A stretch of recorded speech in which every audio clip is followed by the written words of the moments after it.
Buenas tardes, bienvenidas y bienvenidos a TV Morfosis. Estamos transmitiendo desde el Centro Nacional de la Cultura en San José, Costa Rica.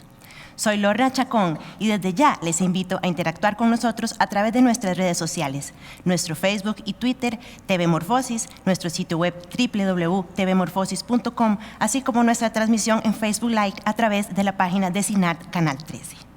Durante la próxima hora vamos a conversar sobre el tema sociedades de redes y comunidades digitales, así como contenidos transmedia e interacción con las audiencias. Vamos a ver una introducción a este tema. Sociedad de redes y comunidades digitales, contenidos transmedia e interacción con las audiencias. La industria del entretenimiento y los creadores de contenidos audiovisuales enfrentan el reto de generar experiencias que trasciendan la narrativa y estimular la interacción con sus audiencias por medio de un nuevo ecosistema de plataformas, soportes y canales. La multidifusión digital y los relatos transmedia estimulan y alimentan nuevas estructuras sociales. Los nuevos usuarios del audiovisual crean, comparten y difunden contenidos, alrededor de los cuales se generan comunidades digitales. Pero, ¿cómo impactan en el proceso creativo para producir televisión? En TV Morfosis vamos a conversar sobre sociedades digitales e interacción con las audiencias. Tenemos 3 panelistas y vamos a conocerlos.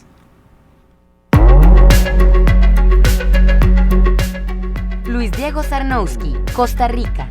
Ingeniero industrial, máster en banca y finanzas de la Universidad de Costa Rica. 21 años de trabajar en medios y desde el 2001 se ha desempeñado en diseño, desarrollo y comercialización de negocios y productos digitales. Desde octubre de 2011 se desarrolla en medios interactivos Teletica, unidad estratégica de negocios en Televisora de Costa Rica como gerente del área. Blanca Lilia Ibarra, México. Maestra en Administración de la Gestión Pública por el Instituto de Administración Pública de la Ciudad de Puebla. Ha sido catedrática en la Universidad de las Américas de esta misma ciudad y en el Instituto Tecnológico de Estudios Superiores de Monterrey. Durante 25 años ha ejercido su carrera profesional en los medios de comunicación. Es la directora general del Canal del Congreso. Rogelio Umaña, Costa Rica. Estudió violín y piano para convertirse en publicista. Hondureño de nacimiento y radicado en Costa Rica desde el 2001. Ha trabajado como director creativo, director de planificación estratégica, director creativo interactivo y consultor de comunicación y marketing digital para marcas de todos los tamaños. En mayo de 2014 inició Astrolab, un proyecto para ayudar a empresas, marcas y personas a entender y aprovechar las oportunidades del bastante amplio y diverso mundo digital. ¿Cómo impactan las audiencias en las sociedades digitales? De eso vamos a conversar en TV Morfosis. Bienvenidos, bienvenida. Luis Diego, ¿cuál es la situación en Costa Rica con respecto a los contenidos transmedia? ¿Cómo definen ustedes un contenido transmedia y cómo ha reaccionado la industria que usted representa, un canal de televisión comercial, ante esta demanda? Sí, bueno, en la actualidad Costa Rica cada vez está explorando más los medios, las marcas, el mercado en sí, cómo poder explotar el mercado transmedia, la producción transmedia y sobre todo hacer una comunicación diferenciada para llegarle a la gente que se comunica y se informa diferente. Nosotros, por ejemplo, siempre estamos intentando hacer un análisis para llegarle al usuario, al consumidor de contenido de una manera muy enfocada de acuerdo con su interacción o su interés, ya sea información, entretenerse, interactuar, y así es como nosotros lo hacemos con cada uno de los productores. Cada uno de ellos tiene su objetivo y en este proceso de gran, digo yo, de abundancia de pantallas, abundancia de medios, lo más importante es que nos buscamos enfocar mucho en el resultado final, en el objetivo final, que es el final que la gente consuma e interactúe con el contenido. Blanca, usted viene de México, un país cuya industria audiovisual y multimedia va a la vanguardia en América Latina. ¿Qué encuadre podría hacer usted de estas sociedades de redes y de estas comunidades digitales que se han ido formando y que significan audiencias específicas para los productores de contenido? Muchas gracias y les traigo un saludo desde luego desde el Canal del Congreso de México que represento. Muchas gracias a Mario Alfaro por esta invitación a este primer foro centroamericano. Sin duda es un tema que está revolucionando también en nuestro país la forma de hacer contenidos audiovisuales. Debemos considerar que la metáfora de redes refiere justamente que se construyen a partir de esta imaginación y por lo tanto esa realidad no es objetiva. Si hablamos de esta vinculación de redes con actores, estaríamos estableciendo entonces un vínculo en donde se observa que no solamente se da esa dualidad entre el Estado y la sociedad, se construyen también categorías culturales, políticas y sociales. Yo quisiera retomar y traigo algunas láminas que refieren qué ocurría hace 50 años. Fue en 1969 precisamente cuando arrancó un ejercicio y un esfuerzo para poder lograr esos primeros antecedentes que se dan sobre el Internet y en ese sentido creo que estos 48 años han venido mostrando lo que ocurre justamente, cómo va evolucionando y cómo se van construyendo. En la siguiente lámina podemos verlo, esta nueva oportunidad de comunicación que construye las comunidades y las redes. Observamos hasta el año 2004 con la incorporación de las plataformas de Facebook y aquí vemos este cronograma donde los grandes momentos de la Internet han ido impactando y han ido moviendo la forma de comunicar hacia la sociedad. Hasta ahora, precisamente en que hay poco más de 3.500 millones de usuarios en el mundo y donde se están enviando justamente en la siguiente lámina podríamos ver 85.000 millones de correos electrónicos. Todo esto nos refiere, Lorna, un escenario muy distinto, cómo ha venido impactando en la narrativa y en la forma en que la sociedad en general se está comunicando en tiempo real. Si pudiéramos simplemente observar lo que ocurre, para hacerlo más tangible, al ver que se producen poco más de 1 millón de toneladas de emisiones todos los días, con esto se agrega que en términos aproximados 1 gigabyte existe un promedio de 64.782 documentos de Word. Entonces, bueno, es un contexto que yo quisiera dejar en esta primera participación que dimensiona el impacto de esta sociedad de redes y comunidades virtuales que estamos construyendo día con día y que revoluciona precisamente la forma en que la sociedad hoy se mueve a partir de la imaginación y a partir de una realidad virtual. Rogelio, ¿cómo ve usted la situación en Centroamérica? ¿Qué tan desarrolladas están estas comunidades digitales? ¿Qué tan activas son estas audiencias a la hora de demandar contenidos? ¿Cómo analiza usted el panorama?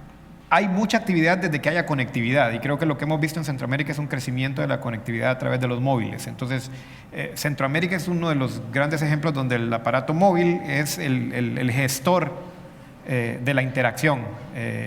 Si bien este es un crecimiento mundial, en Centroamérica se acrecenta porque es más fácil tener un celular que tener una computadora, como en la mayor parte del mundo. Entonces, definitivamente, a mí siempre me gusta ver el panorama centroamericano con una mezcla de optimismo y crítica. Optimismo por las grandes oportunidades que hay y crítica porque siento que los actores o los gestores de contenido no están aprovechando, sobre todo desde el lado innovador. Mucho de lo que yo critico en Centroamérica es que estamos emulando el uso de los medios tradicionales que yo llamo push, o en general se llaman push, y obviamos el carácter interactivo de los medios pull. Entonces, básicamente estamos usando todos los nuevos canales de la misma forma como hemos venido usando tele, radio y prensa alrededor del mundo, que eso no está mal, pero es solo parte de la explotación que pueden tener estos medios. Entonces, yo por eso digo, creo que hay mucho optimismo en el sentido de que hay participación. Claro, la gente quiere participar. En cualquier página de Facebook usted va a ver opiniones y la gente participando y la gente generando ideas, pero como dirían los gringos, los gatekeepers, los que tienen el contenido, no están sabiendo haciéndolo llegar de la forma como la gente lo quiere consumir. Entonces, de alguna forma estamos forzando viejas formas de transmisión en nuevas formas de recepción. Interesante.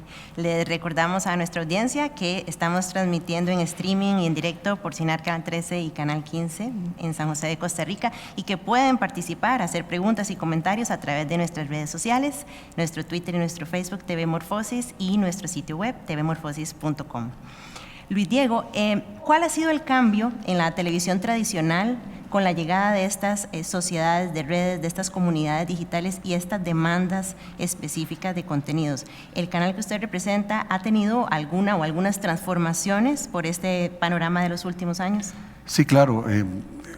La media tradicional, como bien decía Rogelio, está sufriendo una transformación, una metamorfosis que creo que se tiene que enfocar en que la producción de contenido no se tiene que ver como una producción que vaya a salir en una sola pantalla, y ahí es donde la gestión del producto tiene que hacerse multimedia, desde que se gesta. Y ahí es donde la producción lineal, la producción de cualquier tipo de contenido tiene que hacerse multidisciplinariamente. Generalmente lo que sucede en la media tradicional es que la gente digital llega en el momento en que ya está el producto diseñado. Y muchas veces esto hace que no explotemos al máximo la comunidad de redes que tenemos.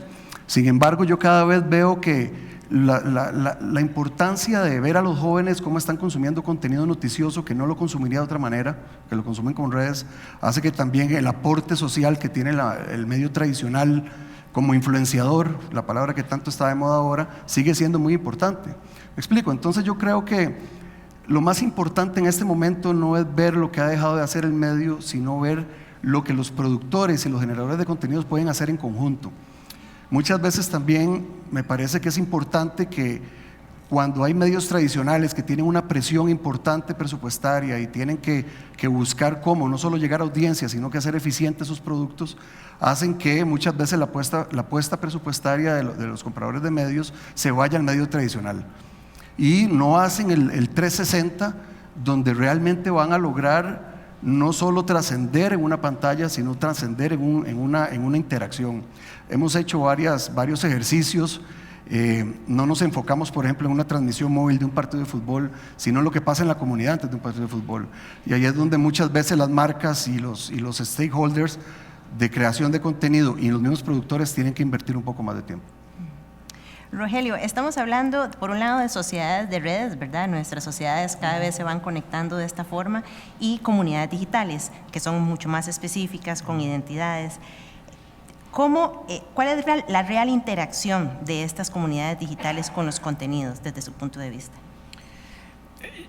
Vuelvo un poco a lo que hablaba al principio y me llama la atención lo que decía Luis. Estoy totalmente de acuerdo de que muchas veces el contenido ya viene hecho y es como, o sea, partimos de, este es el contenido y ahora repítanlo en las comunidades digitales. Y hay una clara falta de empatía por las comunidades digitales. O sea, nos gusta hablar de comunidades digitales como canales, como conductores, y no estamos viendo comunidades digitales como un ente vivo al cual hay que escuchar. Entonces, creo que nos falta, empatía es la palabra clave. Ayer estaba en una conferencia sobre innovación y se decía, toda la clave de la innovación siempre va a ser la empatía. Si yo quiero hacer algo diferente con una comunidad digital, tengo que entender cómo es esa comunidad digital. Y las comunidades digitales tienen características distintas. Yo no puedo forzar un contenido sobre una comunidad digital si no la entiendo, si no conozco qué es lo que ellos quieren. Aparte, estamos obviando el carácter interactivo. Luis mencionaba un buen ejemplo. En lugar de proyectar el partido, es hablar de lo que está generando el partido. Esa es una forma correcta de verlo. Pero nos cuesta salir de esta mentalidad de una sola vía. Entonces yo creo que también ver a los canales, sobre todo si hablamos de contenidos transmedia, que para mí es un concepto que a veces no se entiende claramente. Lo primero es entender el contexto de cada canal. O sea, tendemos también a decir comunidades digitales y redes sociales como una generalización. De hecho lo decimos, los muchachos jóvenes están en redes sociales. Ok, ¿cuáles? Claro. ¿Qué hacen? Entonces, el entender que si yo tengo una historia, tengo un contenido, quiero una historia, quiero usar una narrativa que use diferentes medios para poder realmente hacer la historia, tengo que conocer el contexto. No solo es una herramienta. Yo puedo usar un martillo y usar un pincel, pero ese martillo y ese pincel no tienen contexto. Pero si yo veo a Snapchat como una herramienta, yo tengo que entender el contexto de Snapchat. Y no solo de Snapchat como herramienta, sino de la comunidad digital dentro de Snapchat a la que le quiero llegar. Y eso es más complejo y requiere más trabajo, pero esa es una responsabilidad que tenemos que tener cuando generamos contenido. Blanca, ¿cuál es la situación en México en este momento con respecto al tanto de oferta de contenidos como de consumo y demanda de estos contenidos Es digitales? un gran reto, sin duda, Lorna, y coincido ampliamente con lo que refiere Rogelio.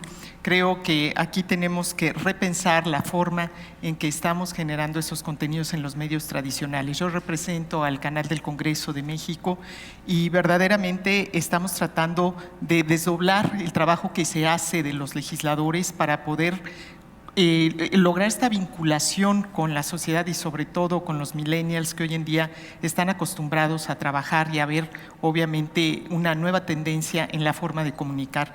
Algunas láminas atrás traía yo y reflejaba justamente lo que ocurre y que visualizábamos aquí, por ejemplo, en enero de 2017 con la visita de la familia Kardashian aquí a Costa Rica, cómo se revolucionó en las búsquedas a nivel internacional este país y aumentó en un 85%. Y veíamos también cómo en un ejemplo claro de comunidades digitales, lo que ocurrió con la revolución egipcia, donde precisamente en el 2011 se lograron crear estas comunidades y en menos de unos meses salieron 3 jefes de Estado a partir de que se fueron logrando una comunidad en redes sociales. Esto refleja sin duda que hoy en día la forma de comunicar y la forma en que se están construyendo estas comunidades está siendo a partir de la inmediatez. Los contenidos son efímeros, pero se construyen a partir de esa vinculación que se da en el pensamiento, en la interpretación que construye una realidad virtual. Y en México no es la excepción. En México hoy en día tanto los medios comerciales como los medios públicos están en una franca búsqueda de lograr conquistar a esas audiencias y observamos que en efecto por parte de los medios públicos que en el sistema público de radiodifusión del Estado mexicano están haciendo un esfuerzo por construir mecanismos que no solamente ayuden al resto de los medios del Estado mexicano a generar otro tipo de narrativas, sino a vincularnos también a través de otros medios digitales. Un enorme reto porque muy posiblemente todo lo que es formal y de gobierno pues no despierta demasiado interés en los ciudadanos, lamentablemente, pero es una oportunidad también para ofrecer contenidos en nuevos formatos para estos ciudadanos. Sin duda tenemos que buscar las multiplataformas y ponemos un ejemplo desde el Canal del Congreso de México. Hemos buscado distintos ejes de comunicación, no solamente a través de la televisión digital terrestre, sino también a través de nuestro sitio web donde podemos estar transmitiendo hasta 6 eventos legislativos, tanto de la Cámara de Diputados como del Senado de la República. Utilizamos, por supuesto, todas las redes sociales para lograr esta conexión con la gente, para que tenga una forma de apropiarse del trabajo legislativo de los representantes populares y al mismo tiempo estamos buscando salir a través de aplicaciones móviles que nos permitan con conceptos muy claros, muy objetivos, muy breves, pero sobre todo con una utilidad social que las personas conozcan el trabajo de los legisladores. Seguimos conversando sobre sociedades de redes y comunidades digitales aquí en TV Morfosis. Reiteramos que estamos interactuando con nuestros televidentes y nuestros seguidores a través de nuestras redes sociales, nuestro Facebook y nuestro Twitter, TV Morfosis, también nuestro sitio web www.tvmorfosis.com. Luis Diego, quisiera preguntarle, se dice que esta revolución de Internet que permitió la creación de todas estas comunidades y de esta conexión en red ha democratizado la comunicación y que permite, por un lado, multiplicar la posibilidad de acceso a contenidos y por otro lado también la posibilidad de emitir esos contenidos, es decir, que de algún modo quienes siempre fueron receptores de contenidos ahora tienen la posibilidad, en teoría, de volverse emisores. ¿Cómo ve usted este panorama en un país como Costa Rica? Sí, bueno, efectivamente esto ahora no solo democratizó el consumo, sino que también la opinión. Hay un efecto mundial, el famoso caso de los fake news y lo que está sucediendo ahora en el mundo. Es decir, el consumo y el uso de las redes sociales no va a ser bueno o malo per se, depende del uso que se le dé. Y yo lo que creo es que, como bien decían los panelistas, lo importante también es aprender de eso. Muchas veces, como medios de comunicación, muchas áreas dejan en un grupo de gente con menos experiencia, tal vez el tema de la comunicación en redes sociales, cuando realmente es donde se va a viralizar un contenido importante. Ahora, sí es claro que ahora este potencial de que cada quien consuma también hace que cada quien pueda emitir criterios muchas veces que no son positivos o que no aportan algún valor. Pero lo importante de todo es que los medios al final tienen que ser parte de mantener el juicio razonable en un contenido real y siempre ser el balance entre una verdadera noticia, y es donde esa independencia tiene que estar. Y lo que sí tiene que cambiar un poco es el manejo y el uso de las redes sociales indiscriminadamente, y eso es un tema que cada vez lo va a dar más el uso y el consumo, ¿no? Rogelio, me gustaría que usted me diera su opinión en relación con, por ejemplo, el uso de redes sociales por parte de políticos. Se ha empezado, ¿verdad?, a mutar desde ahora que hablábamos del canal del Congreso, desde la oficialidad, desde cómo la información oficial sale a través de comunicados de prensa, de los despachos de prensa oficiales, y en los últimos años hemos visto cómo muchos jefes de Estado dan sus primicias a través de redes sociales, especialmente Twitter, e incluso se dan conflictos casi que legales entre jefes de Estados a través de esta red social. ¿Cuál es su criterio al respecto? ¿Qué tema? Yo creo que, vamos a ver, lo voy a enfocar desde el lado de las comunidades digitales. Yo creo que el político que entiende cómo mover una comunidad digital viene a ser el político exitoso. Y los casos están clarísimos. El caso más claro es este señor que está sentado en la Casa Blanca. Usted puede estar o no de acuerdo con él. A mí no estoy casi nunca de acuerdo con él personalmente, pero lo que sí puedo decir es que su uso de Twitter ha sido muy habilidoso, aunque genere líos, pero logra su objetivo. Entonces, ¿pero por qué funciona? ¿Por él? No necesariamente, sino porque él sabe a qué comunidades digitales les está hablando y sabe a cuáles no les está hablando, y también decide que no importa.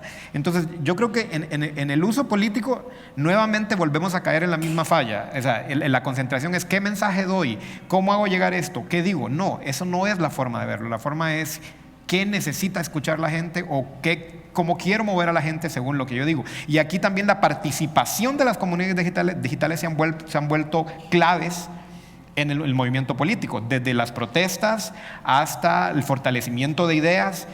A mí siempre me gusta hablar de que hay ahora hay como tres protagonistas en los mensajes, y en política se ve claramente. Está el emisor, que probablemente sea el político, que es el canal oficial. Están los canales no mediados, que aquí caen todos estos influenciadores y personas y comentaristas que están teniendo una conversación paralela a la oficial. Y un tercero, lo que a mí me gusta llamar unidades mínimas, unidades culturales mínimas. Y uno de los mejores ejemplos de unidades culturales mínimas es el meme. No se puede subestimar el potencial que tiene el concepto del meme. Y aunque nosotros vemos el meme como ese cuadrito de alguna foto con el impacto que tiene esa conversación no es por el meme en sí, es por la participación de las comunidades digitales. Entonces, termina el debate ayer y no solo sale la opinión de los candidatos, también sale la opinión de los que siguen o contrarrestan a los candidatos, y al final sale la opinión generalizada de chistes, de gráficas, que sí van a influir en la decisión. Y entre más conversación haya, más influencia hay. Entonces yo creo que la conversación política tiene ahora más dimensiones. Son muchas dimensiones las que el candidato debe ver. Debe ser la oficial, debe ser la no mediada, y debe ser incluso la generada por los usuarios. Entonces, nuevamente, se torna más complejo, y quien logre entender esta nueva dinámica probablemente va a poder sacarle mejor provecho. Blanca, usted nos mostraba en su presentación anterior estos grandes volúmenes de información y cómo pues, se ha transformado todo este mercado. Sin embargo, me gustaría preguntarle ¿qué beneficios ve usted de esta realidad, de esta sociedad de redes, de estas comunidades digitales y su interacción? Y si ve riesgos o si ve, digamos, factores de algún modo negativos. Sin duda, siempre se corren grandes riesgos ante esta nueva realidad virtual que vivimos, donde no necesariamente se ven de manera objetiva las cosas, y con comunicaciones tan breves que no advierten sobre el contexto amplio que puede vivir en una situación política, económica o hasta en guerra un país. Las informaciones pueden correr de manera equivocada. tomando en consideración lo que usted dice, creo que es importante el observar cómo ahora no solamente el consumidor se convierte en un ser activo, sino en un ser pasivo, sino en un ser activo. Es decir, no solamente recibe contenidos, sino que también es un prosumidor. Puede, a partir de la información que recibe, puede producir otros contenidos y esto se viraliza. Hay ejemplos muy claros que se han vivido de cómo de manera positiva la sociedad, las comunidades hacia un objetivo determinado pueden lograr distintos apoyos. Por ejemplo, si ustedes recuerdan, los jóvenes, el reto del maniquí, que por mucho tiempo logró reunir una cantidad de fondos extraordinaria para apoyar un tema de salud específico que era la esclerosis. En ese sentido, creo que hoy también tenemos que pensar en la forma en generar estas comunidades virtuales, estas comunidades que ayuden también a atender problemas y necesidades específicas de la sociedad. Y el reto, sin duda, viene también para el sector público en todos los países de la región. Cómo buscar generar esta vinculación con la sociedad, construyendo narrativas que atiendan necesidades específicas y generar un compromiso de ida y vuelta con la sociedad. En ese sentido, se trabaja también en el Congreso mexicano para poder acercar el trabajo de los legisladores con la sociedad y tratando de anteponer, sobre todo, más allá del interés público y político, el interés de la sociedad a partir de la participación ciudadana. Hay que escuchar, y esto que refieren de lo que ocurre no solamente aquí en Costa Rica con este ejercicio que tuvieron el día de ayer, también ocurre en todos los países de Latinoamérica, porque al final del día es una forma de hacer campañas políticas y en esto hay una gran libertad de expresión, hay una gran oportunidad de que la sociedad se exprese, construya, opine y también, ¿por qué no?, muestre su desinterés o su molestia ante una situación que no le gusta. Y en eso impacta también en la forma en que el sector público tiene que tomar esas grandes decisiones. Las políticas públicas de comunicación hoy deben tener también un sentido mucho más amplio y más integral, tomando en consideración lo que está ocurriendo en los medios digitales. Rogelio, usted mencionaba que el concepto de contenido transmedia es diverso y algunas personas lo interpretan de una forma u de otra. Entonces me gustaría preguntarle cuál es su concepto de contenido transmedia, cómo lo define usted para nuestra audiencia y además cuál es el estado de la producción de este tipo de contenidos en Costa Rica en particular y en Centroamérica en general. Sí, es interesante porque hay como muchas escuelas de pensamiento, pero digamos la que yo sigo y con la que yo estoy más de acuerdo tal vez es la del señor Henry Jenkins, que él tiene un libro que se llama Convergence Culture, Cultura de la Convergencia, y bajo ese concepto la transmedia son narrativas, es una historia que es contada a través de diversos medios, pero donde cada medio cuenta parte de la historia. Entonces, la confusión tal vez más común de transmedia es decir simplemente una idea que es multimediática. Entonces, transmedia no es multimedios. Cualquier cosa puede ser multimediática en este momento, pero construir una narrativa transmedia es complejo. Es cómo sale la historia, que incluso se puede mezclar en el mundo real. No necesariamente todo es interactivo, no necesariamente una historia transmedia todo es digital. Hay ciertas cosas que pueden pasar en un evento, puede pasar con un teléfono, pero cada pieza de esa historia transmedia cumple un rol específico para contar la historia.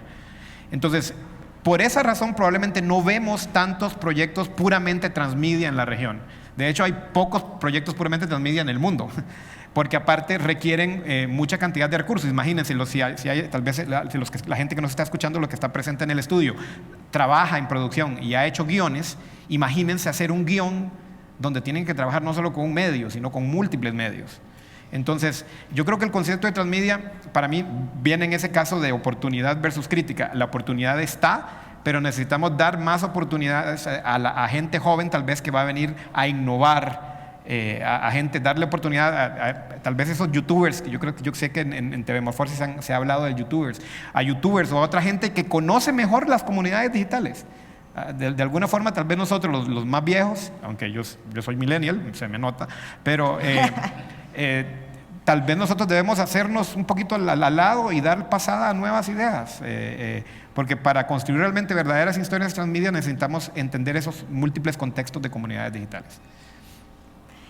Ya que mencionó a los millennials, quisiera preguntarle a Luis Diego, ¿cómo han leído ustedes en el canal que usted representa esas demandas de estas generaciones nuevas que quizás se diferencian bastante de nosotros, los que estamos acá, que tuvimos una socialización y una formación distinta? No somos nativos digitales, somos migrantes digitales, pero ellos no solo son nativos, sino que además tienen una serie de características bastante diferentes quizás a los consumidores de contenidos audiovisuales tradicionales. ¿Cómo han enfrentado ustedes a estas nuevas generaciones? Sí, de acuerdo. Ese es el tema para cualquier medio tradicional, ¿verdad? El lograr la nueva audiencia, el ser empático, como decíamos en algún momento, el ser hasta cierta forma irreverente, pero manteniendo la ética. Nosotros lo que hacemos es tratar de entender qué están consumiendo y cómo lo consumen. Muchas veces nosotros intentamos en los medios decir cómo lo van a consumir, pero el planteamiento que estamos haciendo es entender cómo lo están consumiendo para sacar productos similares. En el negocio de la televisión hay mucho que es entretenimiento, que hemos logrado entender un poco más allá, cómo ellos interactúan con entretenimiento, y todos los días aprendemos un poco más con lo que es la información de noticias. Y el tema aquí es esa información, ese entretenimiento y esa interacción es mantenerla en un balance donde nosotros intentamos que esa comunidad vaya creciendo y vaya creciendo orgánicamente, y que no solo crezca orgánicamente, sino que los stakeholders también entiendan cómo esas decisiones afectan directamente en el consumo del contenido, que aquí es importante entenderlo. Al final es consumo de contenido, diferente, pero es consumo de contenido. Al fin es llevar una idea a una persona y que la persona pueda emitir un criterio referente. Así es como lo estamos haciendo. Gracias. Les recordamos que tenemos también participación a través de nuestras redes sociales. Las personas ya están interactuando, están enviándonos preguntas. Así que, bueno, me informan que Sebastián Fournier está haciendo una pregunta. ¿Cómo deben responder los medios públicos, quizás será para Blanca, o comunitarios, a los cazadores de historias? Bueno, creo que hay que, de una manera inteligente y proactiva, construir estas narrativas a partir de imágenes, pero también a partir de emociones. Es importante cómo logramos nosotros entonces establecer esta comunicación directa, y el quehacer legislativo construye su propia historia utilizando distintas plataformas. Hoy en día tenemos que pensar y trabajar en distintos formatos para que llegue cada uno de ellos precisamente a este grupo de gente que hoy aspira a tener una forma más fluida de comunicarse con su gobierno. En ese sentido, los medios públicos, bueno, con esfuerzos importantes como se están haciendo aquí en Costa Rica en este año en que se da este apagón analógico, consideramos que va a ser muy oportuno y va a permitir multiplicar no solamente los servicios, sino aquellos contenidos que pueden llegar a otras comunidades. En ese sentido, establezco que hay que considerar aquellos aspectos que ya esta mañana decía el maestro Gabriel Torres, y que tenemos que pensar en generar estos contenidos personalizados, es decir, más allá de la comunicación masiva que años atrás se hacía desde las entidades públicas, hoy tenemos que hablar de interactuar con la sociedad y de personalizar aquello que estamos transmitiendo. Hay que buscar todas las multiplataformas posibles a partir precisamente de acercarnos a los jóvenes, escuchar qué es lo que quieren y cómo construir esas narrativas. Hace un momento, en una de las presentaciones también que traíamos, observamos cómo hoy se dan otros pasos importantes a través de la Internet de las cosas, y cómo entonces una cosa te va a conectar a la otra, y ese es el gran reto hoy en día, en que no se puede ignorar la industria de la televisión, que tiene que pensar hacia dónde va y hacia dónde debemos de comunicarnos entonces. Justamente en esa especificidad de las comunidades digitales, quisiera preguntarle a Rogelio, ¿cómo ve usted, también desde el punto de vista ético, el hecho de que hay, en este momento, por ejemplo, Ignacio Ramonet tiene un texto que a mí me gusta, que se llama Google sabe todo sobre ti, en el sentido de que justamente a través de los algoritmos, cada vez que nosotros como usuarios digitales hacemos una compra, consultamos un sitio web, alquilamos a través de Airbnb, etcétera, vamos dejando una huella digital que justamente es estudiada para, no solo para producción de contenidos, sino también para comercialización de bienes y servicios. ¿Cómo ve usted, digamos, esta nueva realidad de mercado en esta sociedad digital? Siempre que me preguntan cuáles son los retos de la tecnología a futuro, a mí me gusta decir que son dos muy claros, que son identidad y privacidad.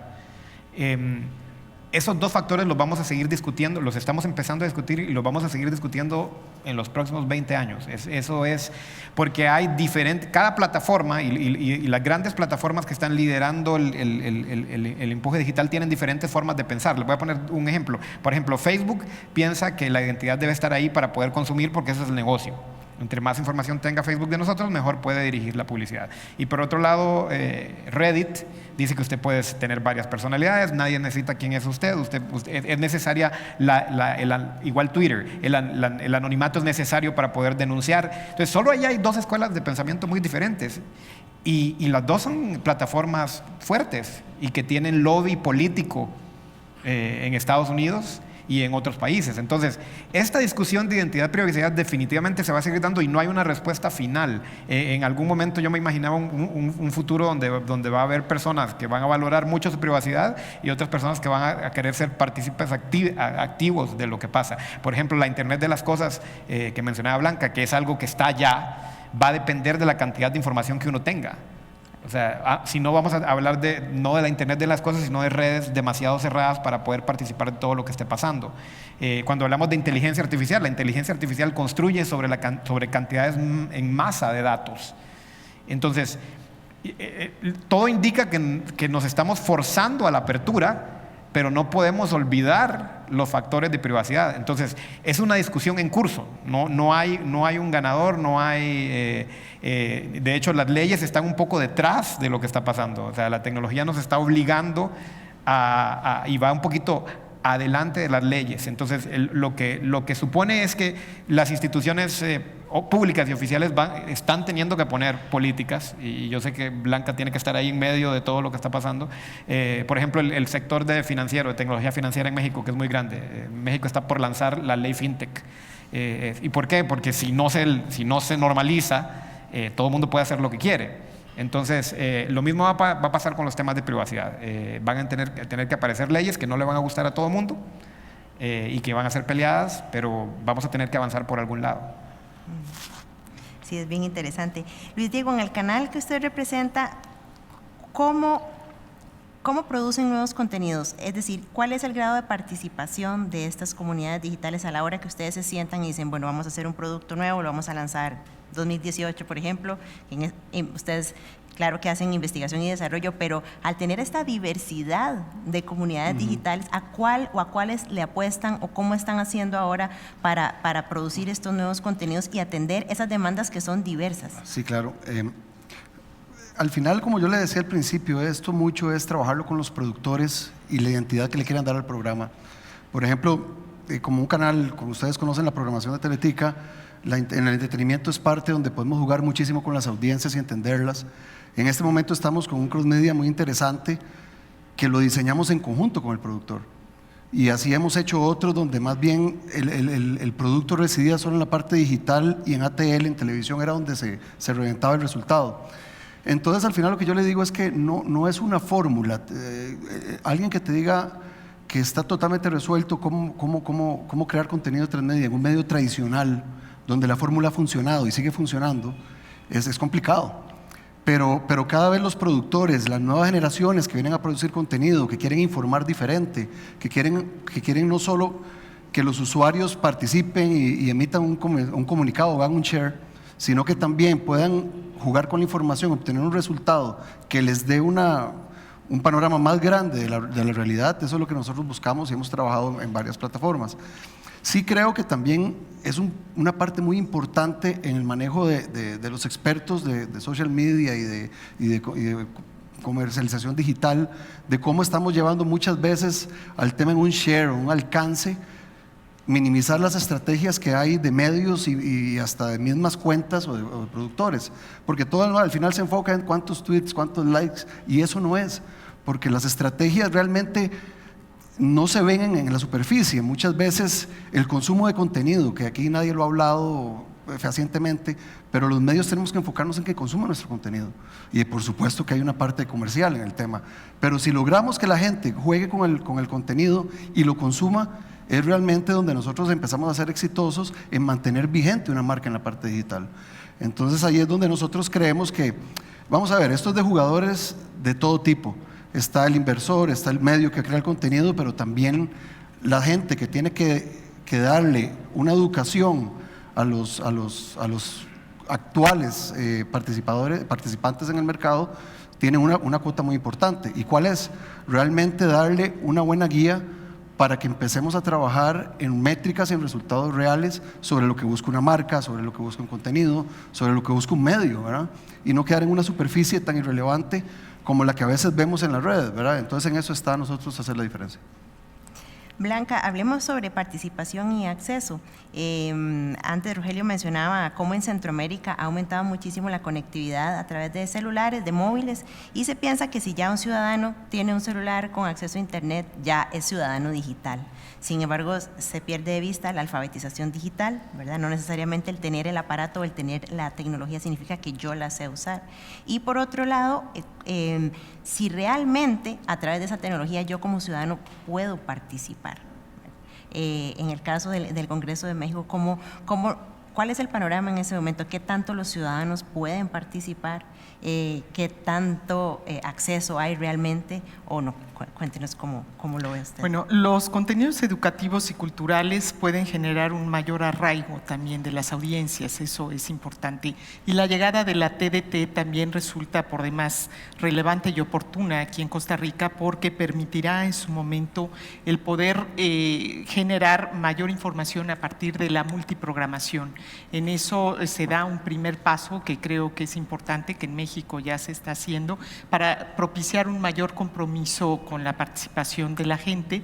¿Y cómo logramos interactuar con ellos? Bueno, distintos mecanismos. Sin duda, hoy en día, las redes sociales que podemos observar a partir de este ejercicio de TV Morfosis muy exitoso que tienen, está propiciando tener este diálogo, esta comunicación, esta opinión, que podamos ser receptivos en esta inmediatez que se nos da y que nos permite conocer y palpar cuál es el sentir de la población.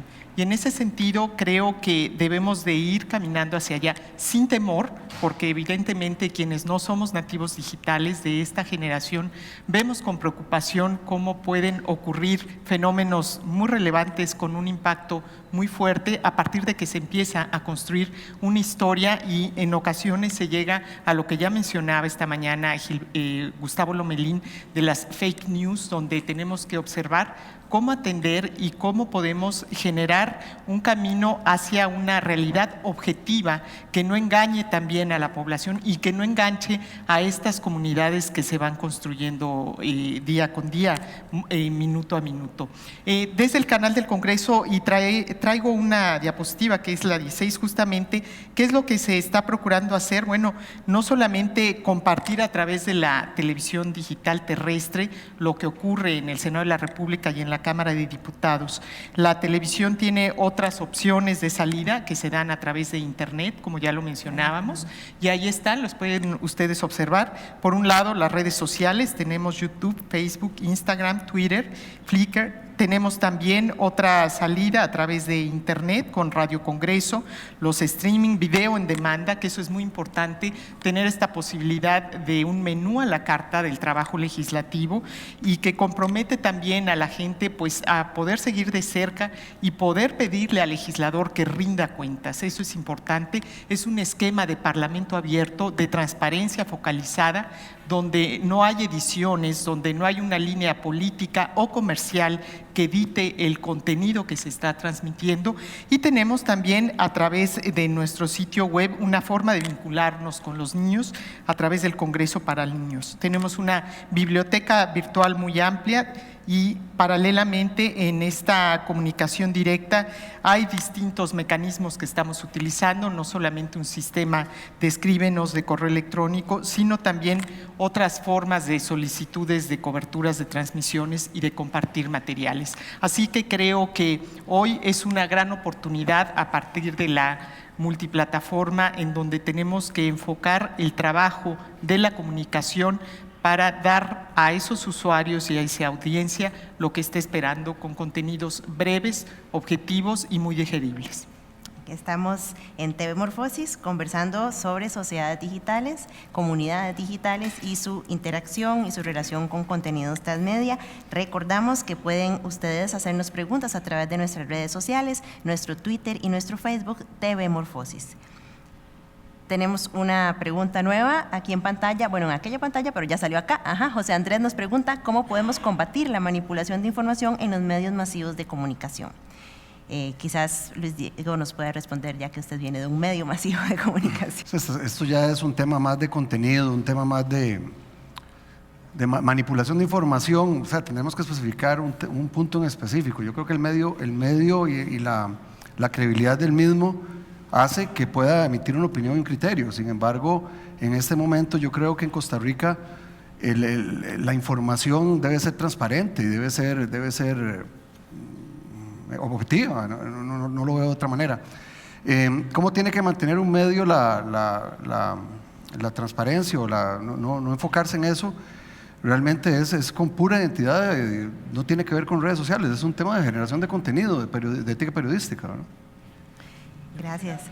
Si pudiera agregar algo a la pregunta, porque justo esta semana empecé a seguir una cuenta, es un chatbot, como un robot que uno baja para el Messenger de Facebook, y te permite sobre una sola noticia tener dos perspectivas. Entonces, si vamos a hablar sobre inteligencia artificial, te da una perspectiva a favor y una perspectiva en contra. Si vamos a hablar sobre legalización de marihuana, te va a dar una perspectiva a favor y una perspectiva en contra. Entonces, yo creo que además de la seriedad que debe tener un medio, que estoy totalmente de acuerdo con Luis, de la transparencia que un medio debe mantener y luchar por tener, porque hay que lucharlo, también existe a nivel de redes sociales la posibilidad de ser más pluralista en la cantidad de mensajes. Yo creo que ahí es donde se ve realmente la verdadera democracia. Muchas veces no estamos dispuestos a escuchar el otro lado. Y si realmente queremos no tener desinformación, la única forma de no tener desinformación en Internet es ver todas las noticias, entender las fuentes y tomar un criterio. Porque si nos creemos lo primero que vemos por Facebook o lo primero que vemos por Twitter, estamos fritos. Entonces, yo sí quisiera agregar que la manera de combatir la desinformación es tomando responsabilidad por la información propia. No puedo culpar a los medios. Yo no puedo decir, el medio dijo, si tengo en mis manos todas las versiones. Entonces yo creo que también debemos dejar de darle toda la responsabilidad a los medios. O sea, es como que siempre, y esto siempre yo lo digo, es como, ay, qué barbaridad los medios manipuladores, que newsfeed, o sea, nos encanta tirarle a los medios, pero nos olvidamos que cada uno de nosotros es un medio de comunicación ahora. Porque lo que yo pongo en mi Facebook también va a influenciar gente.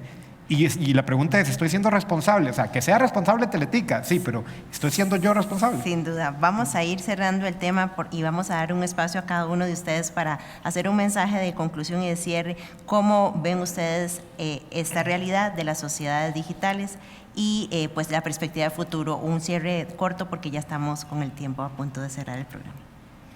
Bueno, primero agradecerle la invitación y yo creo que realmente Costa Rica y el mundo, porque somos pequeños, pero yo creo que es una rueda que está en todo el mundo igual, tratando de resolverse.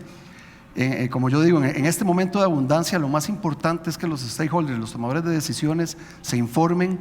La gente también sea muy juiciosa a la hora de consumir contenido, compartirlo y siempre tener en cuenta que no toda la gente que está conversando en una participación es la que la está viendo o está participando. Siempre hay más gente que lo consume. Nosotros como medio definitivamente en la mesa tenemos todos los días un trabajo que hacer, que es cómo convencer y cómo ser más appealing a las nuevas generaciones. Y definitivamente es un proceso en el que todos estamos trabajando todos los días y aprendiendo, que es lo más importante. Blanca. Sin duda, no hay que tenerle miedo a la participación ciudadana en el sector público a partir de las multiplataformas con los mensajes que estamos recibiendo.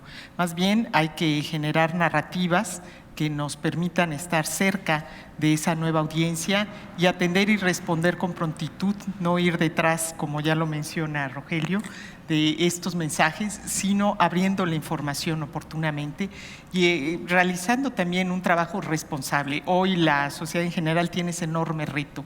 Tenemos mucha información a nuestro alcance, pero también hay que ver con objetividad aquella información que realmente nos alimente y nos permita construir una mejor ciudadanía. Rogelio. Yo creo que el mensaje sería: escuchemos más. Las comunidades digitales están ahí para generar, no los veamos tanto como audiencia, sino veámoslos como un grupo del cual podemos aprender. Escuchamos más, preguntemos más. Entre más entendamos la comunidad digital, más vamos a poder comunicarnos con ellos y más vamos a poder aprovechar esa participación ciudadana que está ahí para ser tomada. Y a nivel de transmedia también entendamos los canales. No pongamos la excusa de que eso lo usan los jóvenes. No vamos a pretender entender Snapchat, pero bájelo por lo menos para saber qué está pasando ahí. Entonces, si no entendemos los canales, si no entendemos el contexto de cada canal, no vamos a poder informar ni hacer nada para esos canales. Muchísimas gracias. Ha sido un placer tener esta conversación con panelistas de México, de Costa Rica, de Honduras. Sin duda es un tema que da para muchísimo más para seguir conversando, pero les agradezco en realidad que hayamos podido compartir sobre todos estos temas y este tema sin duda queda abierto, así que vamos a seguir conversando sobre este tema.